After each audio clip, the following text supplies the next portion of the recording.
तर आज सकाळी सकाळी ना गुलाबी थंडीमध्ये आम्ही निघालेलो होतो एक सुंदर अशा प्रवासाला की जिथे जाणं सगळ्यांना आवडतं आणि मन अगदी शांत होऊन जातं. ते म्हणजे राजेश्वरी देवी श्री सप्तशृंगी मातेच्या दर्शनासाठी आई आलेली होती, त्यामुळे आईला घेऊन जायचं होतं. आणि मध्ये एंट्री करताच आहे ना, हे बघा किती छान असं आहे ना कृती केलेली आहे तिथे. तर मुलांनी खूप छान बघितलं आणि त्यांना आनंद झाला.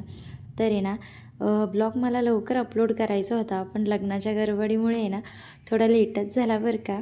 आणि छान वाटतं मुलांना एखाद्या दिवशी कुठे असं बाहेर गेलं आणि त्यात जास्त आनंद तेव्हा वाटतो जेव्हा सोबत आहे ना आई असते.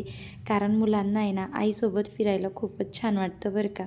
मग त्यानंतर दुपारी जेवण वगैरे केलं आणि आईचे दर्शन वगैरे घेऊन पुन्हा निघालो घराकडे. तर इथे गेल्यानंतर आहे ना मन अगदी प्रसन्न होऊन जातं आणि काही शंका आहे मनातल्या सगळ्या निघून जातो. आणि पुन्हा मग घरी दुपारी यायला झालेली होती. चला बाय.